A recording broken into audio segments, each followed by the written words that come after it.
ಕಾಲದಲ್ಲಿ ಯಾವುದೂ ರೇಪೇ ಆಗಿರಲಿಲ್ಲ. ರೇಪ್ ಆಗಬಾರ್ದು, ಮಹಿಳೆಯರಿಗೆ ರಕ್ಷಣೆ ಸಿಗಬೇಕು.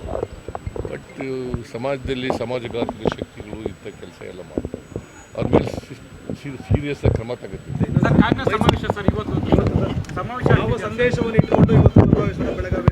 ನೋಡಪ್ಪ, ಇಡೀ ವರ್ಷ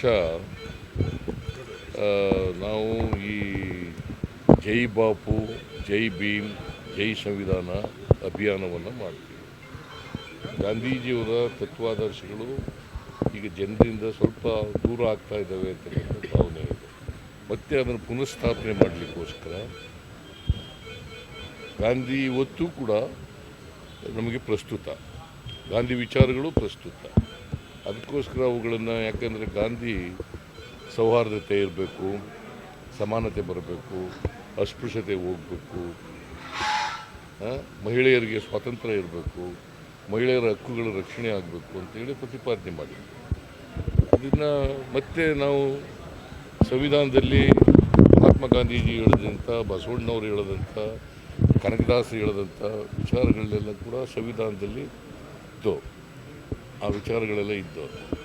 ಮತ್ತು ಅವನ್ನ ಈಗ ಸಂವಿಧಾನ ವಿರೋಧ ಮಾಡ್ತಕ್ಕಂಥದ್ದು, ಗಾಂಧೀಜಿ ವಿರೋಧ ಮಾಡ್ತಕ್ಕಂಥದ್ದು, ಅಂಬೇಡ್ಕರ್ ವಿರೋಧ ಮಾಡ್ತಕ್ಕಂಥದ್ದು ನಡೀತಾ ಇದೆ. ಅದರಿಂದ ಇವುಗಳ ರಕ್ಷಣೆ ಮಾಡ್ತಕ್ಕಂಥದ್ದು ಕಾಂಗ್ರೆಸ್ನ ಜವಾಬ್ದಾರಿ.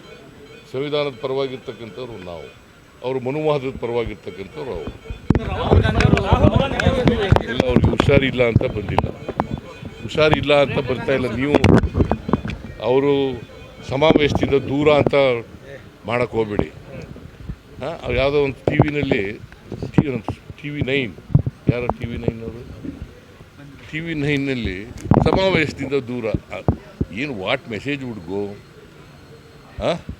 ಅವರು ಬರ್ತೀವಿ ಅಂತ ಹೇಳಿದರು, ಅವ್ರಿಗೆ ಹುಷಾರಿಲ್ಲ ಅಂತ ಬರೋಕ್ಕಾಗಿಲ್ಲ, ಗೊತ್ತಾಯ್ತಾ? ಅವ್ರು ಪ್ರಿಯಾಂಕಾ ಗಾಂಧಿ ಬರ್ತಾರೆ, ಮತ್ತು ಮಲ್ಲಿಕಾರ್ಜುನ್ ಖರ್ಗೆ ಅವರು ಬರ್ತಾರೆ. ಸೊ ಬೇರೆ ವರ್ಕಿಂಗ್ ಕಮಿಟಿ ಮೆಂಬರ್ಗಳೆಲ್ಲ ಬರ್ತಾರೆ, ಜನರಲ್ ಸೆಕ್ರೆಟರಿ